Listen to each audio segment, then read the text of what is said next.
Assalamualaikum warahmatullahi wabarakatuh. Selamat bertemu kembali dengan saya Ibu Andri Pramesyanti Pramono PhD. Kali ini kita akan membahas tentang pembelahan sel ya.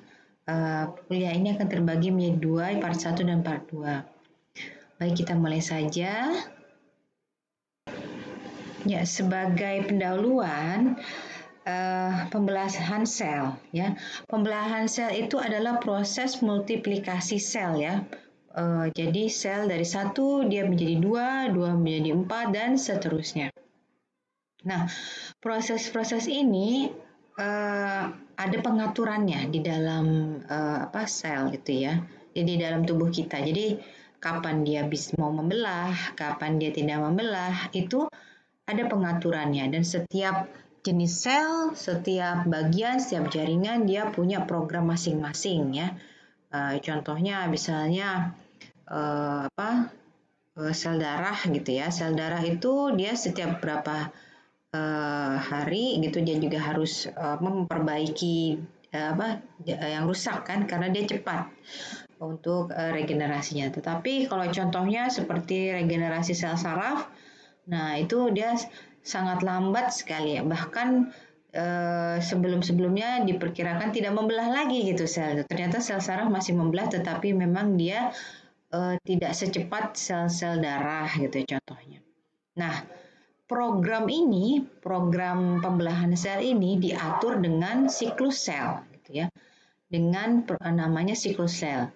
Nah, siklus sel ini boleh kita lihat di sini ya. Ini adalah secara garis besarnya bahwa siklus sel itu dia terdiri dari beberapa fase ya. Yang pertama fase G1 ya. Kemudian fase sintesis S ya, fase S ya, di mana dia terjadi sintesis DNA. Kemudian masuk ke fase G2. Nah, di G2 ini sel sudah mulai menyiapkan dirinya untuk melakukan pembelahan ya. Lalu juga setelah itu ada fase M. M itu di mana si sel itu akan memasuki fase mitosis ya di situ. Nah, disitulah dia akan membelah menjadi 1 menjadi 2 dan seterusnya. Ya, fase-fase ini kemudian juga pengaturannya secara molekular nanti akan saya jelaskan di penjelasan berikutnya. Pada tahun 2001 ini ada ilmuwan ya dari Institut Karolinska Institute itu ya, dia mendapatkan hadiah Nobel yaitu ini Leland Hartwell, Tim Hunt dan Paul Nurse ini sangat terkenal ya. Mereka menemukan key regulator dari siklus sel. Jadi mereka menemukan molekul yang bisa mengatur kerja dari siklus sel tersebut, yaitu CDK dan siklin. Nah, kalian masih ingat siklin? Waktu itu saya jelaskan di komunikasi sel ya.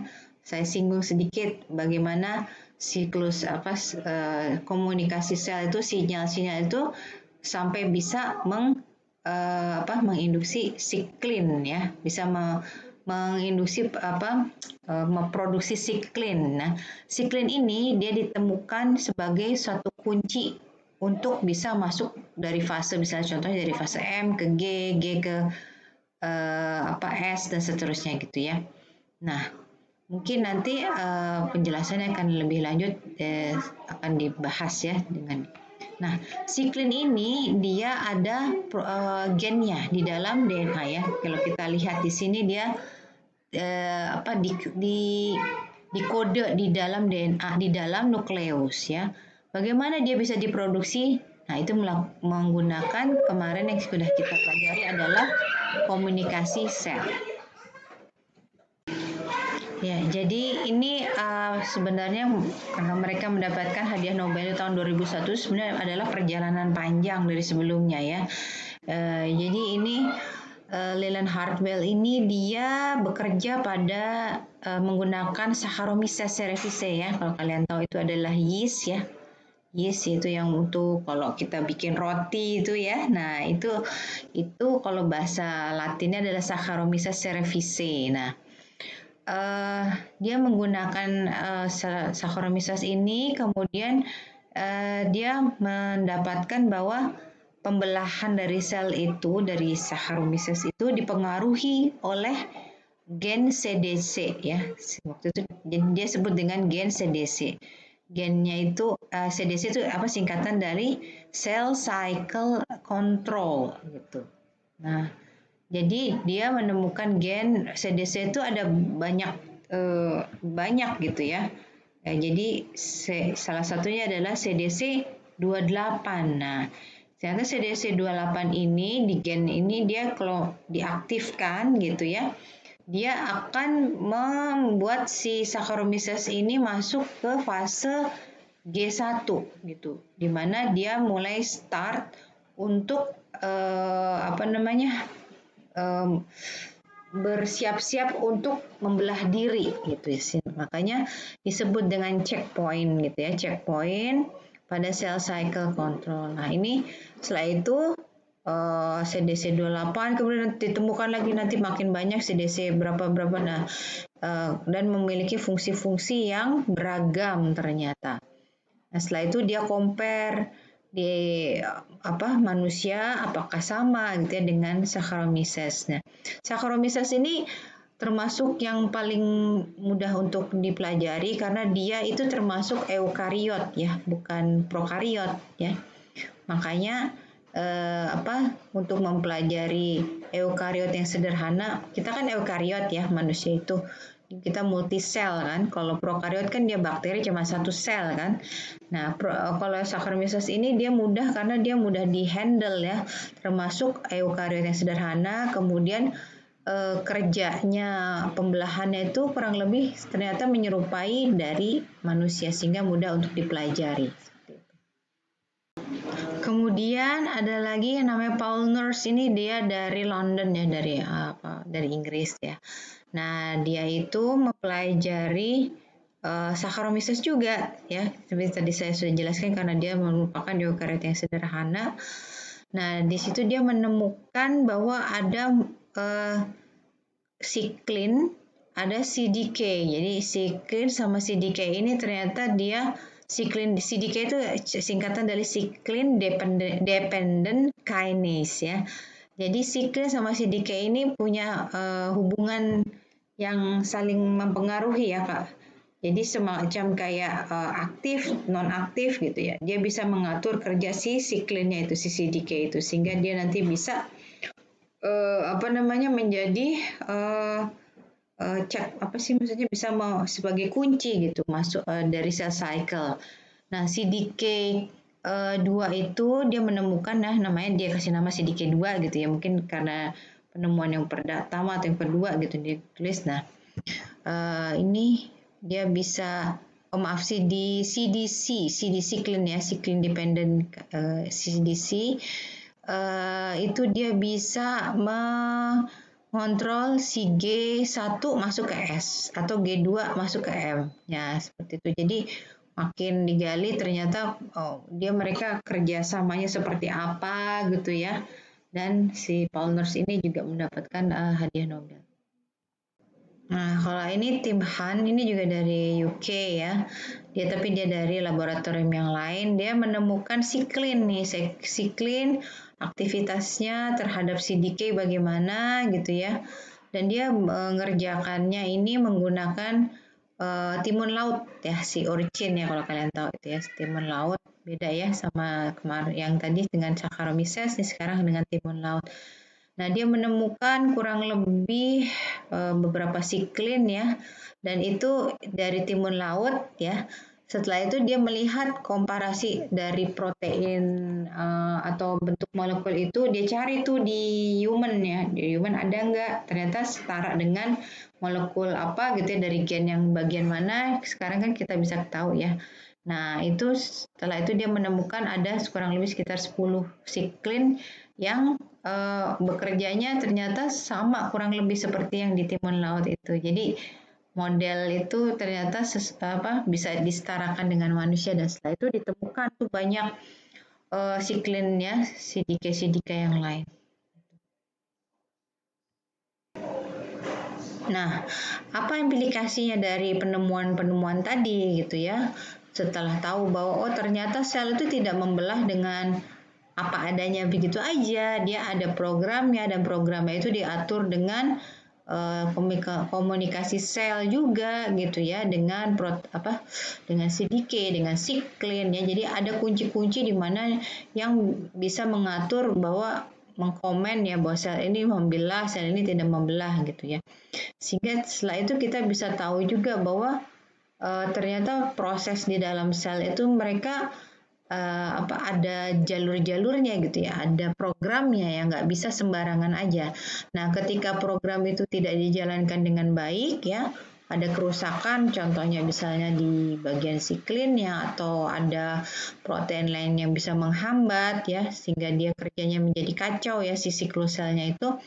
Nah, sel itu bisa masuk ke dalam menjadi unprogram ya, menjadi seperti contohnya sel kanker gitu.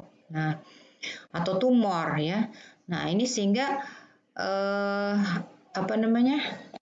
molekul-molekul itu bisa dijadikan sebagai suatu penanda marker ya untuk diagnostik apakah sel ini menjadi kanker atau tidak gitu. Dan juga selain diagnostik, yang tadi pengaturan yang tadi ya, yang molekul-molekul tadi itu bisa menjadikan juga untuk terapinya ya, bagaimana supaya menghambat supaya si sel itu tidak membelah terus gitu kan, bisa.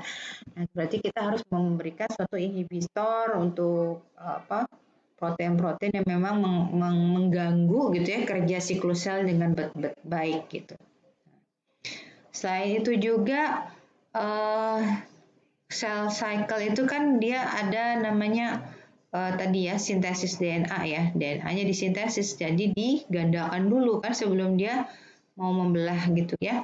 Nah itu kalau misalnya dia terlalu cepat atau terlalu lambat itu juga bisa mengganggu stabilitas dari pembelahannya itu gitu ya. Jadi pembelahan pembelahan sintesis DNA itu dia melibatkan banyak molekul juga gitu. Jadi nanti kalau kalian tadi hanya belajar sel, dia mereplikasi DNA-nya udah gitu.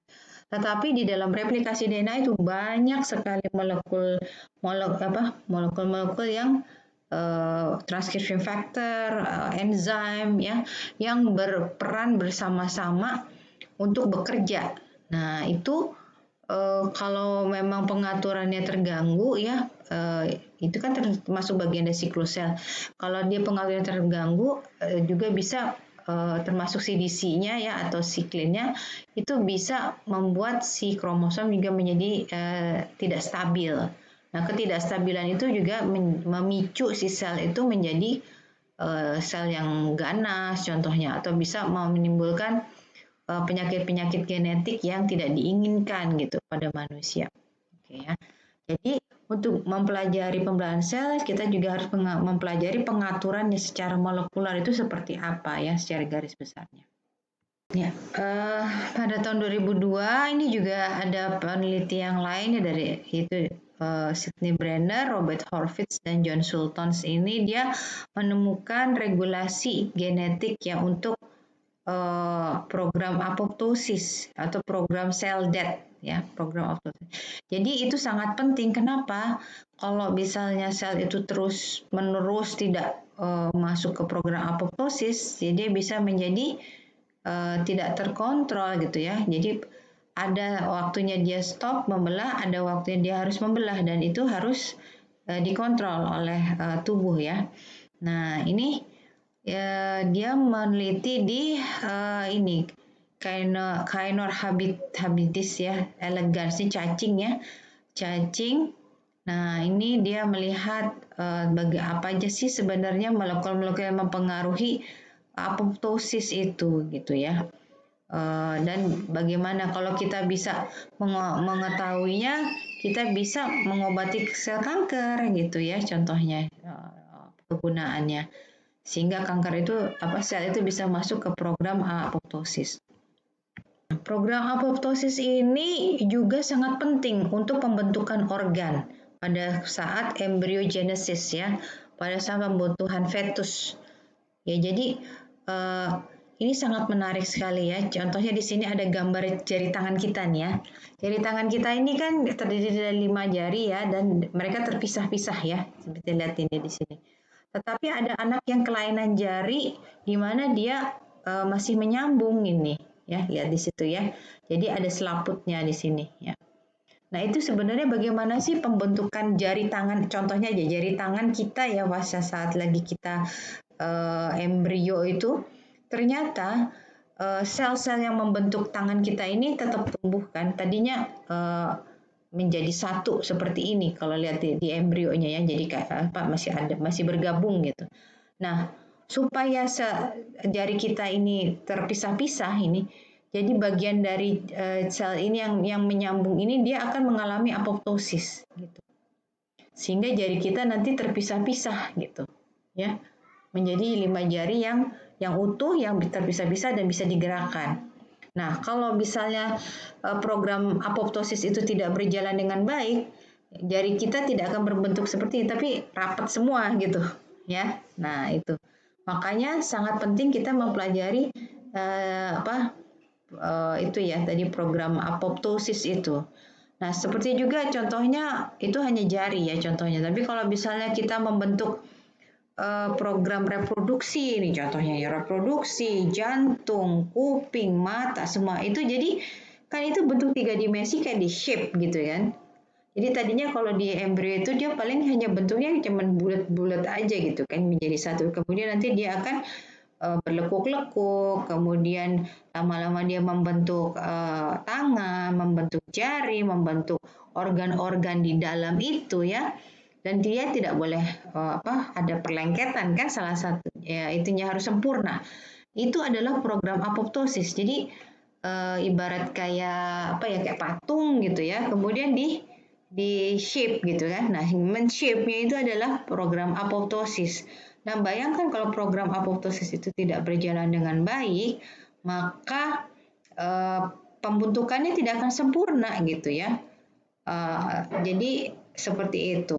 Jadi makanya kita harus mengetahui ini bagaimana pengontrolan dari apoptosis itu melibatkan molekul apa saja, dan kalau misalnya memang ada kelainan genetik atau apa, biasanya ada juga kita harus melihat dari gen-gen yang berpengaruh pada ini siklus sel ini termasuk apoptosisnya seperti itu. Nah, ini si Robert Horwitz ya. Nah, ini dia dari USA ini dia juga dengan tadi ya dengan cacing Caenorhabditis elegans juga. Nah, dia berhasil mengidentifikasi gen CDC3 dan CDC4 ya. Nah, itu dia yang berfungsi untuk untuk apoptosis. Jadi kalau ada gen itu aktif, dia masuk ke apoptosis. Tapi dia juga mengidentifikasi CDC9 di mana si gen ini justru malah menghambat supaya nggak jadi apoptosis. Nah, jadi dengan begitu dia bisa mengendalikan tuh, misalnya kita ada tumor gitu ya. Tumor itu kan dia nggak mau masuk apoptosis. Jadi dengan gitu dia supaya masuk apoptosis gimana? Ya kita aktifin itu gen yang memang masuk ke apoptosis, yaitu CDC3 dan CDC4. Nah, seperti itu. Kalau misalnya ada sel-sel yang selalu masuk ke dalam apoptosis, misalnya kita nggak mau jaringan itu dia jadi harus hancur gitu ya, karena dia nggak ada regenerasinya gitu. Nah, kita bisa mengaktifkan gen yang memang dia untuk menginhibisi itu tadi apoptosis, contohnya CDC9 itu tadi. Nah, kalau memang kita bisa juga melakukan ini ya, untuk pengobatan ini bisa kita pakai untuk pengobatan. Kita buat molekulnya yang mimik dengan CDC itu ya, dengan tempat aktifnya bisa kita buat gitu ya dengan obat gitu. Jadi kan kalau ikatan itu kan dia ada ada lock and key-nya gitu kan ya. Misalnya tadi CDC sama CDK. Nah, itu kita bisa buat jadi isoformnya gitu untuk bisa dijadikan obat gitu, obat anti kanker gitu ya. Seperti itu contohnya. Nah, kalau John Sulton ini dia juga menemukan bahwa pada sel lineage, maksudnya ini apa sih? Pembelahan sel yang pada satu tipe aja gitu ya dia. Nah, itu dia pada suatu saat dia nggak bisa tuh dibelah terus, ya kan, 1 jadi 2, 2 jadi 4 terus, tapi pada suatu saat dia nggak bisa dibelah terus gitu ya, yaitu memang ada batasannya. Ketika itu dia akan memasuki apoptosis gitu, jadi harus dari stem selnya lagi membelahnya kan. Nah, ini dia menemukan gennya yang bisa mengatur itu adalah NUC1 ya, jadi seperti itu. Nah, apa implikasinya kalau kita tadi mempelajari program apoptosis? Ya, salah satunya tadi ya kanker ya. Penyakit kanker kita bisa kendalikan gitu ya. Jadi dia nggak mau apoptosis, kita paksa dia jadi apoptosis gitu ya. Atau seperti autoimun. Nah, ini autoimun ini juga di mana si selnya itu kan dia sel imun kita itu menjadi sangat sensitif sehingga dia malah menghancurkan juga sel-sel yang lain gitu ya, sel-sel yang normal gitu, sehingga badan kita jadi sakit gitu. Nah, bagaimana caranya supaya dia nggak overreacted gitu kan si autoimun itu, ya kita kurangi sisi imunnya itu ya, supaya dia nanti tidak jumlahnya juga berkurang sehingga reaktivitasnya juga berkurang. Nah, itu kita paksa dia untuk masuk ke apoptosis justru dan sebagainya gitu. Jadi banyak, atau neurodegeneratif. Nah, neurodegeneratif nih bisa contohnya ya, atus. Itu kan berarti kerusakan ya, kerusakan di mana sel-selnya cenderung udah mau apoptosis aja semua kalau pada orang tua tuh ya. Dan tidak ada perbaikan yang signifikan, yang bagus gitu. Pembelahan selnya sudah melambat sekali gitu, tidak ada perbaikan bahkan jangan-jangan. Nah, oleh karena itu kita perlu memicu dia untuk masuk ke sel siklus sel. Jadi kita hambat itu si program apoptosisnya justru di situ. Dan masih banyak lagi penyakit-penyakit yang bisa kita kita obati ya dengan mengetahui program apoptosis ini secara lebih mendalam di level molekular. Oke, secara overview ya tadi yang sudah saya jelaskan. Jadi tadi ya eukaryotik siklus sel itu dia dibagi menjadi 4 fase ya. Tadi ya fase J, M, J1 dan J2. Kemudian siklus sel itu ternyata di antara eukariot itu similar ya. Tadi ya kita bisa lihat dari Saccharomyces, kemudian dari model cacing ya. Itu bisa ternyata disetarakan di human ya, di manusia gitu. Tapi manusia molekulnya biasanya lebih banyak lagi, cuman programnya itu kurang lebih sama, cuman pengembangan dari yang sederhana. Jadi kalau kita ingin mempelajari tubuh manusia secara sederhana, kita bisa masuk ke tadi Saccharomyces atau cacing atau timun laut gitu ya, seperti itu. Kemudian 3 ini siklus sel itu dia tadi bisa dilihat secara genetik ya di yeast ya, karena itu. Dan sampai sekarang pun Saccharomyces masih dipakai sebagai pemodelan untuk untuk melihat ini ya gen-gen dari manusia ya. Jadi untuk melihat secara lebih sederhananya gitu, karena dia mudah untuk dikendalikan. Kemudian siklus sel ternyata juga dia berperan pada pembentukan embrio ya di manusia, di animal, di hewan sama ya. Jadi yang saya jelaskan salah satunya adalah itu apoptosisnya itu, kapan dia masuk apoptosis, kapan dia membelah, itu ternyata menentukan juga pembentukan dari organ, pembentukan dari bagian tubuh kita gitu ya. Kalau dia tidak berjalan dengan sempurna, siklus sel dan apoptosis itu dia bisa mengalami pembentukannya tidak sempurna gitu ya, dan itu sehingga kadang ada lahir yang bayinya cacat, misalnya pembentukan jantungnya tidak bersekat gitu, atau tangannya itu tidak ada jari-jarinya tapi dia nyambung semuanya, ada kan seperti, atau bisa 2 jari nyambung, yang 3 enggak misalnya gitu. Ada pada bayi-bayi itu adalah kelainan genetik yang diakibatkan oleh kelainan dari siklus selnya dan apoptosisnya. Nah, kemudian ini siklus sel ya, kita bisa mempelajarinya dari berbagai cara ya, dari hewan-hewan yang rendah gitu, yang sederhana, untuk bisa melihat si siklus selnya itu dari manusia yang lebih complicated itu seperti apa gitu. Nah, ini tadi sekarang kita masuk ke siklus sel tadi ya, ada 4 fase. Dan yang paling penting adalah fase M ya, pembelahan ini dia jadi mitosis ya. Fasenya ada fase M itu mitosis, di mana di situ nanti ada nukleusnya juga membelah, dan juga terjadi sitokinesis, di mana dia jadi ada pembentukan sekat dari sel itu, sehingga jadi dia membelah, betul-betul belah menjadi 2 bagian. Ya, kita masuk sekarang ke fasenya yang lebih detail lagi ya. Nah, ini di S phase ya, di sintesis ya. S itu artinya sintesis, itu terjadi duplikasi kromosom. Jadi kromosomnya sebelum masuk ke fase mitosis itu kromosomnya udah digandakan dulu ya. Dan itu di fase S. Nah, setelah itu masuk ke M phase. Nah, di situ dia akan terjadi pembelahan secara sempurna gitu ya, dan terjadi tadi sitokinesis. Nah, pembelahan mitosis itu dia selalu 2 pangkat N, jadi dia selalu menjadi 1 jadi 2, 2 jadi 4, dan seterusnya gitu ya.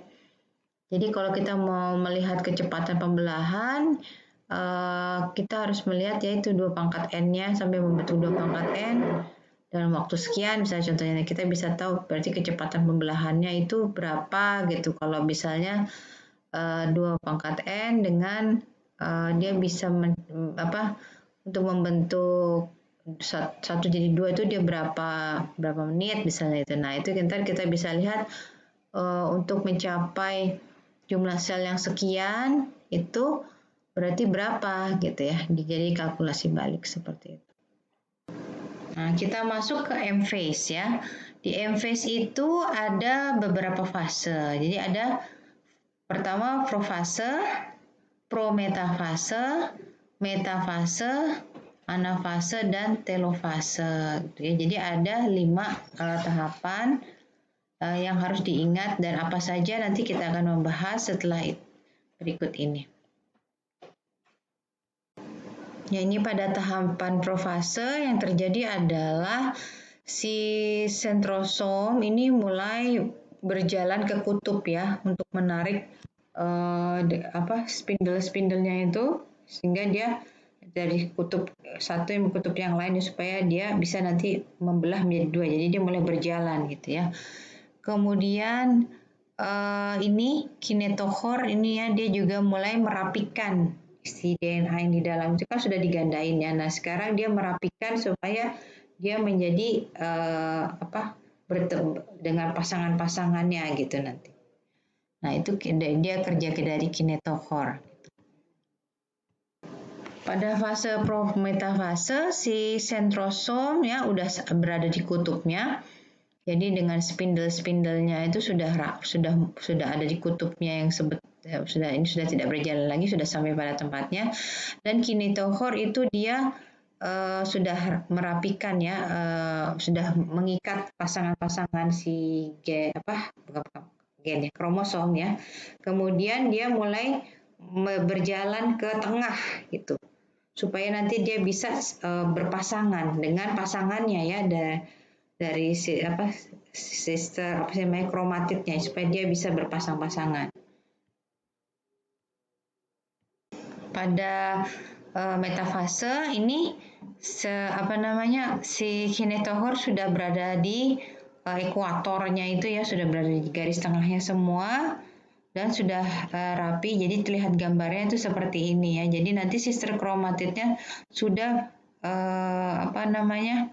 sudah berpasangan ya, sudah mengarah ke arah yang akan membagi dua. Jadi dia sudah mulai terlihat bagian yang mana yang akan menuju ke kutub sentromer yang sebelah kanan atau yang sebelah kiri itu sudah ada pembagiannya, cuman dia belum terbelah menjadi dua.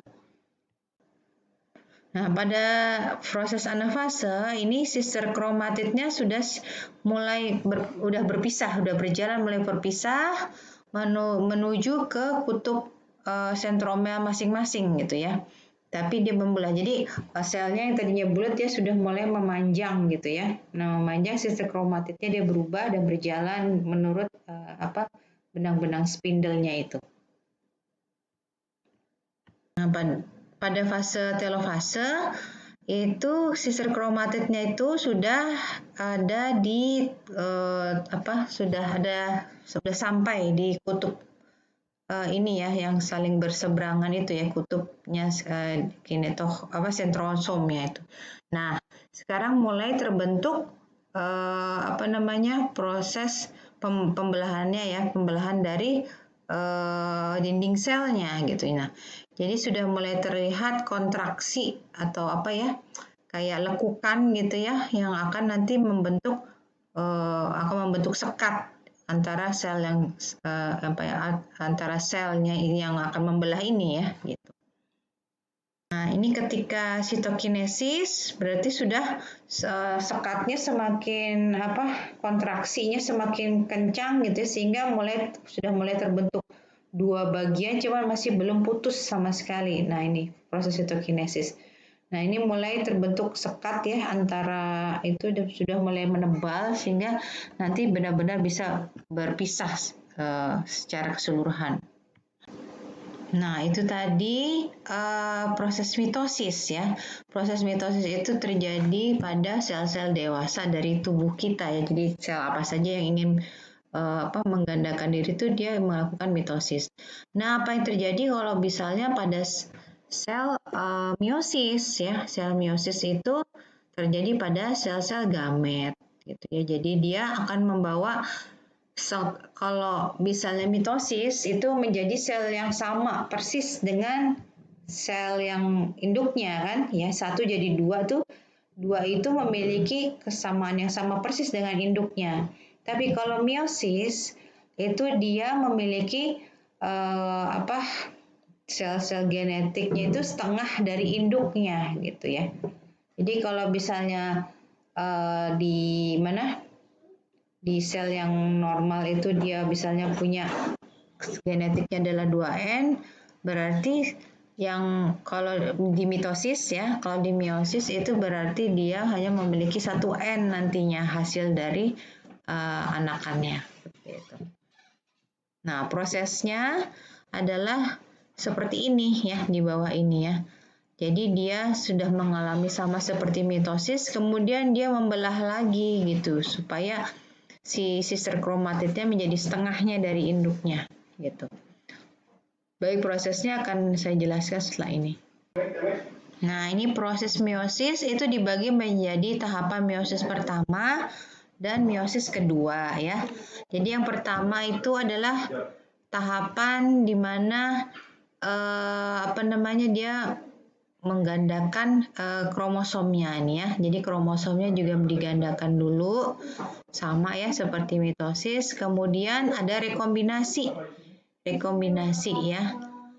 Lalu dia masuk ke fase metafase 1.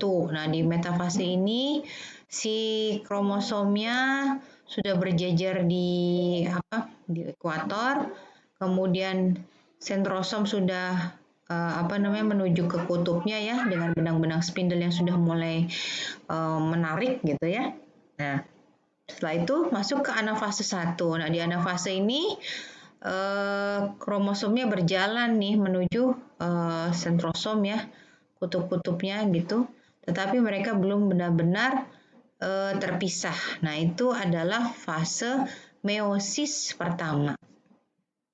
Nah, hasil dari meiosis pertama itu adalah dua anakan ya yang memiliki sudah 2N. Nah, setelah itu masuk ke fase anafase kedua. Nah, anafase kedua itu si sisir kromatidnya tadi yang sudah setengah dia membelah ditarik lagi nih.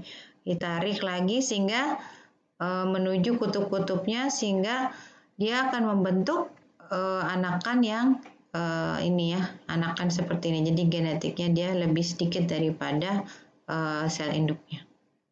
Nah, itu meiosis 2. Jadi secara garis besar perbedaan antara mitosis dan meiosis adalah kalau pada mitosis itu sel yang dihasilkan itu sama dengan sel induknya gitu ya.